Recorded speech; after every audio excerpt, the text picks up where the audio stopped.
श्रोताओं, आज इस कार्यक्रम में हमारे मेहमान हैं पद्मश्री डॉक्टर अनिल प्रकाश जोशी। आज हम उनसे बातचीत करेंगे विकास की मेरी अवधारणा विषय पर। डॉक्टर जोशी, आपका स्वागत है हमारे स्टूडियोज में। धन्यवाद। सबसे पहले हम आपसे यही जानना चाहेंगे कि आपकी दृष्टि में विकास के मानदंड क्या हैं? देखिए, कुछ चीजें हमको समझनी चाहिए कि हम विकास को आज के परिप्रेक्ष्य में कैसे परिभाषित करें।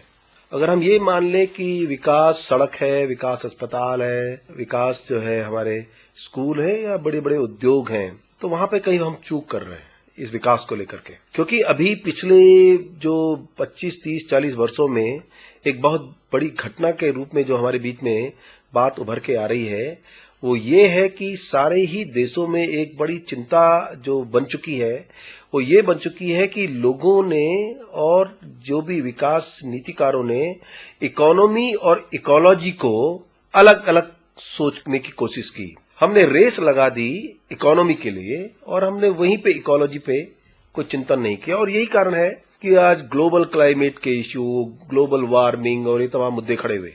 एक जो बड़ा महत्वपूर्ण है कि हम किसी भी राज्य की, किसी भी गांव की, किसी भी देश की एक सबल विकास की कल्पना तब कर सकते हैं जब उसकी इकोलॉजी और इकोनॉमी दोनों बड़ी सुदृढ़ हों। अभी हालात ये हैं कि ये देश निश्चित रूप से करीब 8% इसकी ग्रोथ रेट है, जिसको ग्रॉस डोमेस्टिक प्रोडक्ट कहते हैं, जीडीपी। और उत्तराखंड राज्य के अगर संदर्भ में ये कहें तो ये 11.2 पहुंच गई है। अब ऐसे में ग्रोथ रेट ये है, लेकिन वहीं दूसरी तरफ नदियों के पानी सूख रहा है। मिट्टी के हालात ये हैं कि प्रति वर्ष 6000 मैट्रिक टन मिट्टी बह जाती है, जो सीधी हमारी खेती से जुड़ी है। वहीं दूसरी तरफ जो हमारे प्राणवायु है, उसके हालात गंभीर हैं। देश में अभी एक अंतर्राष्ट्रीय संस्था का अध्ययन था कि इस देश में जो वनों का 5 लाख स्क्वायर किलोमीटर वन माना जाता है, वो बढ़ के 3 लाख सत्य में है। ऐसी स्थिति में हम इकोनॉमी को लेके, उद्योगों को लेके बहुत आगे तो बढ़ रहे हैं, लेकिन वहीं दूसरी तरफ हम जो सबसे बड़ा चोट खा रहे हैं, जो कहीं ना कहीं अंतर्राष्ट्रीय स्तर पर भी चर्चा का विषय है, कि हमने इकोलॉजी में बहुत अपने आप को पीछे कर लिया। हमको ये मान के चलना चाहिए कि अब बहुत सी हमारी नदियां खतरे में चली गई हैं, चाहे वो कोसी नदी हो, यमुना हो, ब्रह्मपुत्र हो। बड़ी बड़ी नदियां किसी न किसी रूप में खतरे की सीमा से चल चुकी। जैसे मैंने मिट्टी के बारे में कहा, इस तरह से तमाम जीवन के जो सबसे बड़े हमारे मूल संसाधन हैं, उन पर चोट पहुंची है। हम एक तरफ इकोनॉमी के लिए दौड़े और दूसरी तरफ हमने इकोलॉजी खोई। तो कभी भी किसी भी राज्य और देश का विकास इस मायने में नहीं कहा जा सकता है कि वो इकोनॉमी में तो आगे ग्रो करे लेकिन इकोलॉजी में पीछे चले जाए। इसलिए संतुलित विकास की परिभाषा ये होनी चाहिए कि किसी भी देश में इकोलॉजी और इकोनॉमी शुड गो टुगेदर, ये दोनों साथ चलने चाहिए।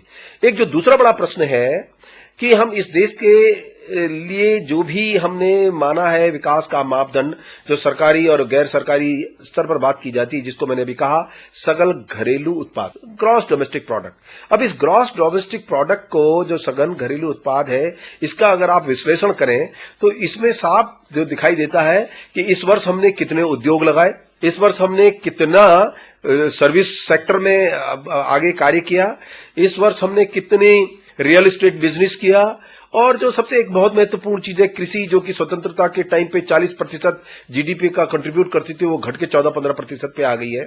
तो वो जीडीपी जिस पर आज हम बात करते हैं, वो कहीं ना कहीं शहरों की इकोनॉमी पर केंद्रित है।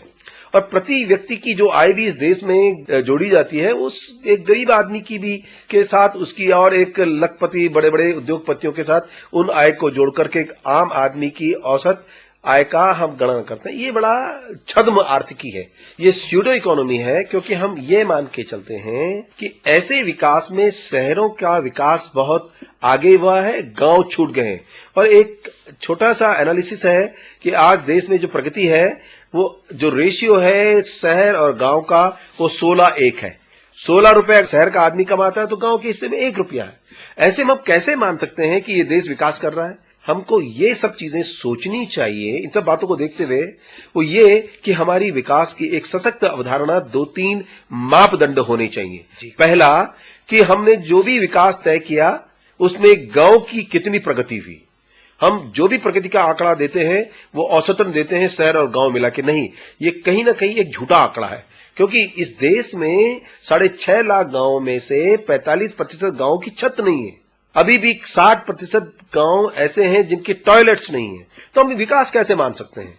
हमारे लिए विकास की सबसे बड़ी परिभाषा होगी कि हम गांव को जब साथ जोड़ करके चलेंगे, इंक्लूसिव ग्रोथ हो शहर और गांव को मिलाते हुए, और इन दोनों को मिलाते हुए जब हम विकास की बात करेंगे तो उसका एक अहम मुद्दा बनेगा। और दूसरी बड़ी बात यह है कि अब समय आ चुका है, विकास क्या एक नई परिभाषा इस आधार पर होनी चाहिए कि जहां एक तरफ हमने उद्योग खड़े किए, जहां एक तरफ हमने कृषि पर प्रगति की, जहां एक तरफ हमने सड़कें पैदा की, वहीं दूसरी तरफ हमने जंगल कितने बढ़ाए, हमने नदियों में पानी कितना बढ़ाया, हमने अपनी वायु प्राणवायु को बेहतर करने के लिए क्या किया, वन कितने बढ़ाए। जिस तरह से एक सघन घरेलू उत्पाद दिया जाता है, जीडीपी दी जाती है, हमने जो भी अपने राज्य या देश के विकास का आंकड़ा तय किया है सघन घरेलू उत्पाद, उसी से काम नहीं चलेगा। हमको ये भी देखना होगा कि हमने अपने पर्यावरण उत्पाद पर कितना प्रगति की है। उदाहरण के लिए हम किसी भी राज्य और देश का इकोनॉमी के अलावा जो दूसरा एक आख्या एक प्रगति का आंकड़ा तैयार कर सकते हैं, वो ये कह सकते हैं कि हम सघन पर्यावरण उत्पाद कितना कर पाए, कितना हमने इस वर्ष वनों को बढ़ाया, कितना इस वर्ष हमने नदियों के पानी को बेहतर किया, कितनी हमने वायु शुद्ध की। इन सब का एक सम्मिलित आंकड़ा होना चाहिए जिसको जीईपी ग्रॉस एनवायरमेंट प्रोडक्ट के रूप में कहा जाना चाहिए। जोशी जी, बहुत विस्तार से आपने बताया कि क्या होना चाहिए विकास के मानदंड। हम जानना चाहेंगे कि क्या कुछ हिमालयी राज्यों के लिए ये परिभाषा अलग हो जाती है? मैं समझता हूं कि हिमालय के परिप्रेक्ष्य में तो ज्यादा बड़ी महत्वपूर्ण इसलिए हो जाती है कि हिमालय सारे देश और दुनिया को हवा मिट्टी पानी देते हैं, और अगर हमने हिमालय राज्यों के लिए जीडीपी को जो तथाकथित हमारा विकास का मापदंड है वो बिल्कुल और भी सटीक कतई नहीं बैठता।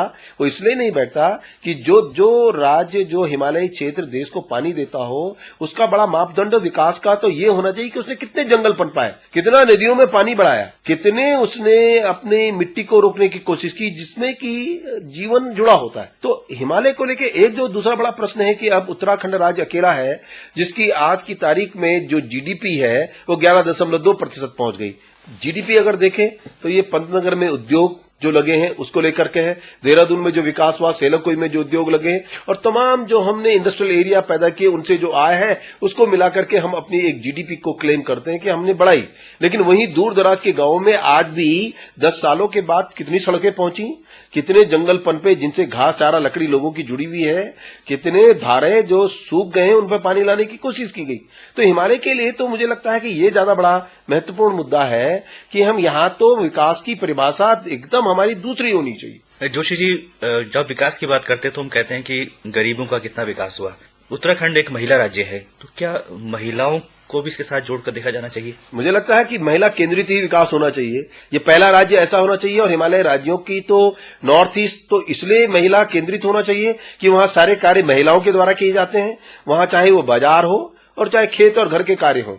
और यहीं दूसरी तरफ उत्तराखंड जैसे राज्य जिनमें आंदोलन और में सबसे बड़ी भूमिका महिलाओं की थी, और आज भी क्योंकि ज्यादातर लोग पुरुष वर्ग जो है वो कहीं ना कहीं नौकरी कर रहा है, महिलाएं गांव में है, उन्हीं को सब तरह की समस्याओं को झेलना जूझना पड़ता है, और वही आंदोलन को लेकर आगे भी थे, उनकी ही राज्य की पहले मांग थी।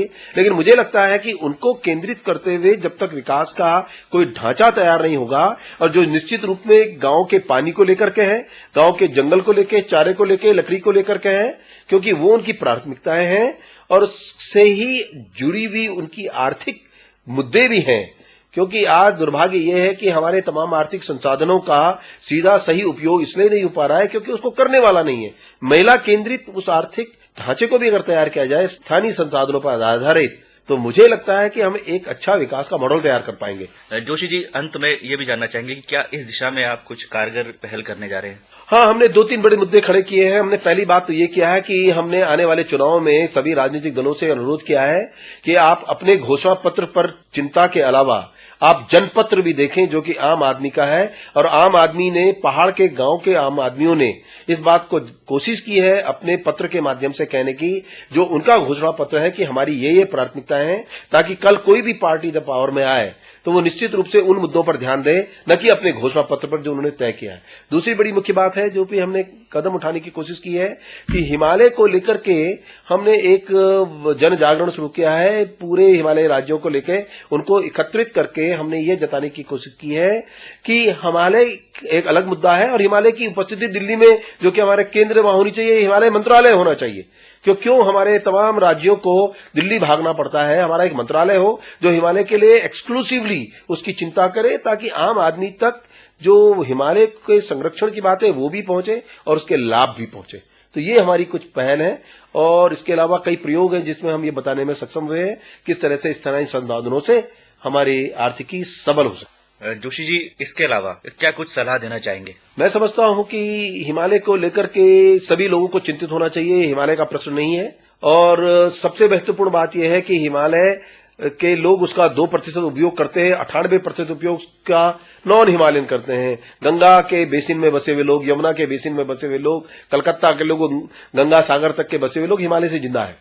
एक ये बड़ी महत्वपूर्ण बात है, हिमालय के संरक्षण की बात खाली हिमालय के लोग करते हैं, नॉन हिमालयंस को भी करनी चाहिए, क्योंकि गंगा नहीं रहेगी, यमुना नहीं रहेगी, हम उतने पीड़ित नहीं होंगे जितने कि दूसरे। और दूसरी बड़ी प्रमुख बात कि बिना गांव के किसी भी देश की आर्थिकी तय नहीं हो सकती और ना पारिस्थितिकी तय हो सकती है। इसलिए ये हमें पारिस्थितिकी को भी बेहतर करने के लिए गांव की ही ओर जाना पड़ेगा। तो सस्टेनेबल डेवलपमेंट की जो बात अब तक होती रही है उस बारे में क्या कहना चाहेंगे? सतत विकास हमारे लिए बहुत महत्वपूर्ण है और सतत विकास को बड़ा अधूरा तक देखा गया था। रियो में 1982 में बड़ी चर्चा हुई थी अंतर्राष्ट्रीय में, लेकिन धाक के 3 पात 20 साल के बाद रियो 20 होने जा रहा है, लेकिन वहीं के वहीं मुद्दे हैं। मुझे लगता है कि अंतर्राष्ट्रीय गोष्ठियों से बेहतर हम अपने घर गांव की तरफ झांकें तो ज्यादा अच्छा उत्तर मिलेगा कि इनको कैसे सबल कर सकते। जोशी जी, आज आप हमारे स्टूडियोज में आए और इतनी महत्वपूर्ण बात आपने हमारे श्रोताओं से की। स्टूडियोज में आने के लिए आपका बहुत बहुत धन्यवाद।